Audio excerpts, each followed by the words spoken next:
Hello everyone, আশা করতেছি আপনারা সবাই ভালো আছেন। তো আজকের ভিডিও টপিক হচ্ছে আপনারা কিভাবে সিটিআর বাড়াবেন। তো আপনাদের মধ্যে অনেকেই আছে যারা জানে না সিটিআর কি বা সিটিআর কত থাকলে আপনার ভিডিও ভাইরাল হওয়ার সম্ভাবনা বেশি থাকে, একটি ভিডিওর স্বাভাবিক সিটিআর কত। তো আমি এই ভিডিওতে দেখাবো কিভাবে সিটিআর বাড়াইতে হয়, আর সিটিআর কি, কত পার্সেন্ট সিটিআর থাকলে আপনার ভিডিওর জন্য ভালো হবে, আর কত পার্সেন্ট সিটিআর হলে আপনার ভিডিও মাস্ট বি ভাইরাল হবে। তো এইসব জানতে হলে ভিডিওটি সম্পূর্ণ দেখতে থাকুন। তো কথা না বাড়িয়ে চলুন মূল স্টেপে যাওয়া যাক। তো বন্ধুরা, সিটিআর কি? সিটিআর হচ্ছে ক্লিক থ্রু রেটের short form. C for click, T for through, আর আর ফর রেট। তো ক্লিক থ্রু রেটের শর্ট ফর্ম হচ্ছে সিটিআর। তো সিটিআর হচ্ছে একটি ভিডিও যখন ইউটিউব 100 জনের কাছে রিকমেন্ড করে, তার মধ্যে কত পার্সেন্ট মানুষ দেখলো, তার মধ্যে কয়জন সেখানে ক্লিক করলো। 100 জনের কাছে পাঠিয়ে যদি সেখান থেকে 10 জন মানুষ ক্লিক করে আপনার থাম্বনেইলের উপর, আপনার ভিডিওর উপর, তাহলে সেটা সিটিআর হিসেবে কাউন্ট হয়। তো 100 জনের মধ্যে যদি 10 জন সেটিতে ক্লিক করে, তাহলে আপনার সিটিআর 10%। তো বন্ধুরা, এটি হচ্ছে সিটিআর। আর সিটিআর কত থাকলে আপনার ভিডিওর জন্য সব থেকে ভালো, তো এটি জানতে হলে ভিডিওটি সম্পূর্ণ দেখতে থাকুন। তো বন্ধুরা, সিটিআর, একটি ভিডিওর জন্য সিটিআর মাস্ট বি অনেক প্রয়োজন হয়। সিটিআর অনেক কাজে লাগে একটি ভিডিও ভাইরালের জন্য। তো সিটিআর কত থাকলে আপনার ভিডিওটির জন্য খুব ভালো, তো এটি হচ্ছে 6 থেকে 8-এর মধ্যে থাকলে আপনার ভিডিওর জন্য সিটিআর খুব ভালো।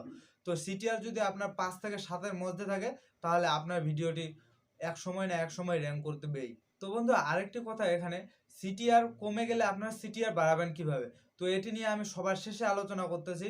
সিটিআর কমে গেলে কিভাবে বাড়াইতে হয়, তার আগে আমি আরেকটি কথা আলোচনা করে নিই, সেটি হচ্ছে সিটিআর কত পার্সেন্ট থাকলে আপনার ভিডিও একদম মাস্ট বি ভাইরাল হবে।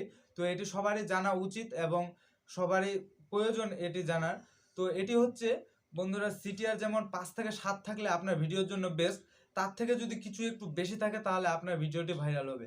যেমন আপনার ভিডিওর সিটিআর যদি 10% থাকে, তাহলে অবশ্যই আপনার ভিডিও একদিন না একদিন ভাইরাল হবে।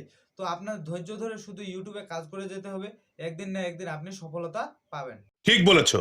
তো বন্ধুরা, সিটিআর আপনারা কিভাবে বাড়াবেন? আপনার ভিডিওতে যদি সিটিআর কমে যায়, আপনার ভিডিও ক্লিক থ্রু রেট যদি কমে যায়, আপনারা এটা কিভাবে বাড়াবেন?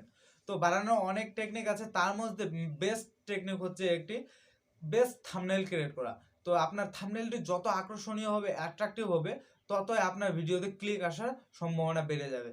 তো আপনার থাম্বনেল অবশ্যই অ্যাট্রাকটিভ থাম্বনেল বানাইতে হবে। আর আপনারা যদি অ্যাট্রাকটিভ থাম্বনেল না বানাইতে পারেন, তাহলে আমি আই কার্ডে দিয়ে দিব, আপনারা এই ভিডিওটি চেক আউট করলে অবশ্যই থাম্বনেল অ্যাট্রাকটিভ বানাইতে পারবেন। তো একটি ভিডিও ভাইরালের জন্য অবশ্যই থাম্বনেল খুবই একটা কাজ করে। তো থাম্বনেল আপনাকে খুব সুন্দর বানাইতে হবে। আপনার থাম্বনেলে ক্লিক থ্রু রেট যদি 10%-এর উপরে হয়, অবশ্যই আপনার ভিডিও ভাইরাল হবে। তো আপনাকে থাম্বনেল খুব সুন্দরভাবে ক্রিয়েট করতে হবে। আপনারা যদি না জেনে থাকেন, তাহলে আমি ইন স্ক্রিনে এবং ডিসক্রিপশনে লিঙ্ক দিয়ে দেবো, আপনারা কিভাবে সুন্দর থাম্বনেল তৈরি করবেন। আর সুন্দর থাম্বনেল তৈরি করে আপনার সিটিআর কমে গেলে সেখান থেকে বাড়াইতে পারবেন। আর আপনার ভিডিওর যদি সিটিআর কমে যায় বা কম হয়, তাহলে অবশ্যই আপনাকে থাম্বনেল ইমপ্রুভ করতে হবে। থাম্বনেল আপনি যত অ্যাট্রাকটিভ বানাইতে পারবেন, যত ক্লিকি বানাইতে পারবেন, ততই আপনার ভিডিও ভাইরাল হওয়ার সম্ভাবনা বাড়বে। আপনার ভিডিওর সিটিআর যদি 5% হয়ে যায় বা তার থেকেও কম হয়ে যায়, তো আপনাকে অবশ্যই থাম্বনেলের উপর জোর দিতে হবে, থাম্বনেলে ইমপ্রুভ করতে হবে। তাহলে আপনার সিটিআরও বাড়বে, আপনার ভিডিও ভাইরাল হওয়ার সম্ভাবনা বাড়বে।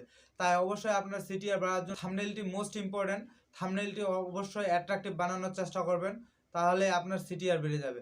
আর সিটিআর বাড়লে আপনার ভিডিও ভাইরাল হবে। আর এই ভিডিও থেকে যদি আপনি কিছু শিখেন, তাহলে অবশ্যই একটি লাইক দিন। আর এরকম হাজারো ইউটিউব টিপস পাওয়ার জন্য আমার চ্যানেলটি সাবস্ক্রাইব করে রাখুন।